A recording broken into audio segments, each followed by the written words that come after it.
It's hard to predict the future, right? I don't have a crystal ball on what's going to happen on turnout. But what I can say is that it's a misconception if people think environmentalists show up to vote all the time, because they don't.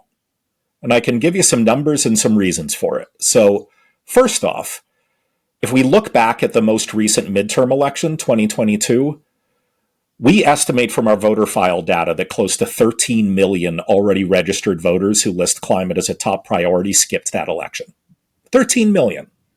If we go back to the 2020 presidential election, 8.1 million skipped that election. An election that was decided by 45,000 votes in 3 states.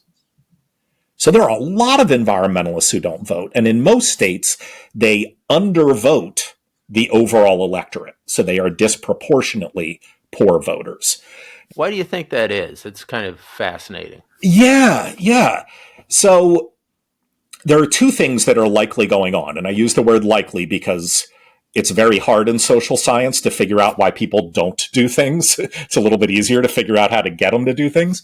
But what is likely going on are 2 reasons. First, people who list climate and other environmental issues as their top priority are disproportionately young and disproportionately people of color.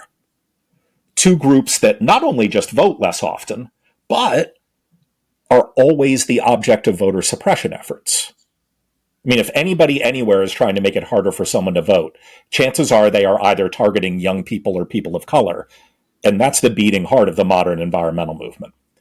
But, Matt, that's not the only thing that's going on. Because even if you look within a single demographic group, like, say, black voters, ones who care about the environment still vote less often than other black voters. So it's not just this this correlation that's going on with demography. What is also going on is we are oddly apolitical in the climate movement.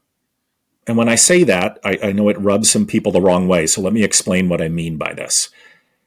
If you ask people how they try to address climate change, probably the first 5 or 10 things they will say to you have to do with their own personal lives on a daily basis.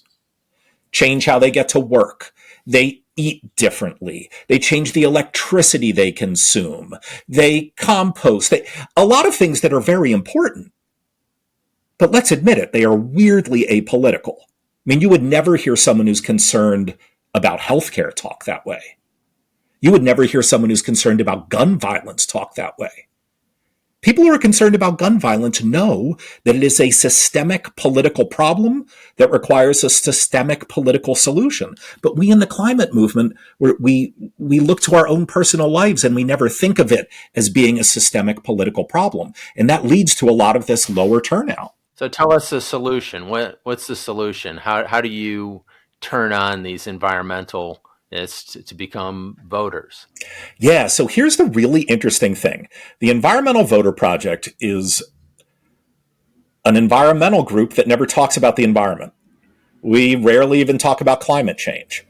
Not because we don't like to, but because what we have found is that if you're good at identifying these people, then your only goal is to get them to vote.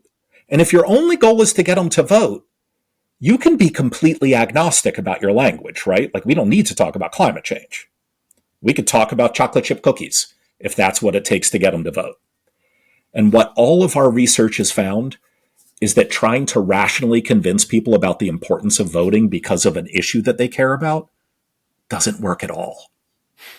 It doesn't work at all. Instead, the types of things that work are treating people as social beings rather than rational beings.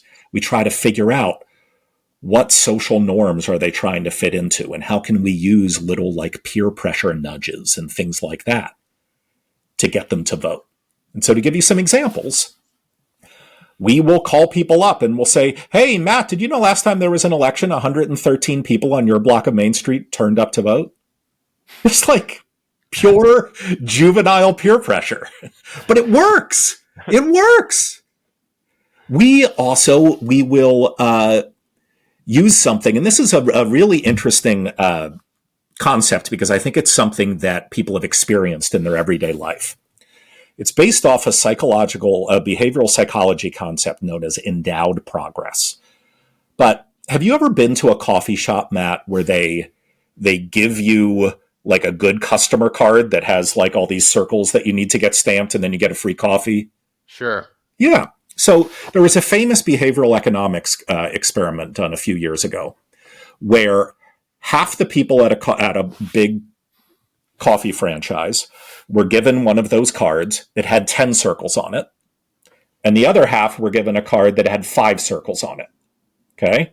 So if you got a card with 5 circles, you bought a coffee, they put a stamp on it, and they said, okay, Matt, you get 4 more stamps and you get a free coffee. But the next person got a card with 10 stamps. They bought a coffee, and the barista, went boom, boom, boom, boom, boom, boom, and gave them 6 stamps. Now, both of you still need to get 4 more stamps to get a free coffee, right? But one of you feels like you're 1/5 of the way there. The other feels like they're 6/10 of the way there. And of course, the one who feels that they're 6/10 of the way there bought their coffee so much faster because they are endowed with a sense of progress. How do we use that to get people to vote? Well, there are a whole bunch of people who have never voted before, and we don't want to make it seem like they're going from 0 to 1, like they're doing something for the very first time. And so instead, we send them digital ads and direct mail that just has 3 lines with check boxes next to them. The first one says, you're registered to vote. Check. The next one says, you're active on the voter rolls. Check. And then the third line just says, be a good voter. And there's an empty box. It's like they're 2/3 of the way there. It's like you're almost at the finish line, man. The last step is just voting. And it seems like a very simple, almost like weird thing.